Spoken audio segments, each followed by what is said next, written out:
पिंजरे में बंद शेर का बच्चा जिसे शैंको कहा जाता है, आज इसका है जन्मदिन। तभी तो इसकी की जा रही है तवाज़ो चिकन और मटन से। 1 साल कबल अदाकारा बाबरा शरीफ ने शैंको की कफालत की जिम्मेदारी उठाई। अदाकारा का कहना है कि जानवरों से मोहब्बत और उनकी बका के लिए सबको मिलकर काम करना होगा। मेरे लिए एक लाइफ टाइम कमिटमेंट है। मैं चाहती हूँ और लोग भी आएं और एनिमल्स की वेलफेयर के लिए अपना टाइम और फंड्स दोनों दें।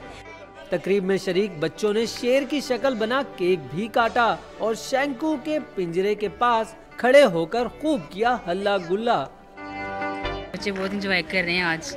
आप भी enjoy मौसम भी बहुत अच्छा है आज। ज़ू आया, वेदर भी बहुत अच्छा है और शैंको की बर्थडे, हैप्पी बर्थडे शैंको। सालगिरह में आए शायकीन का अज़्म है कि वो जानवरों के तहफ़्फ़ुज़ के लिए अपना किरदार अदा करेंगे। कैमरामैन फारूक अहमद के साथ उमैर राना, डॉन न्यूज़, लाहौर।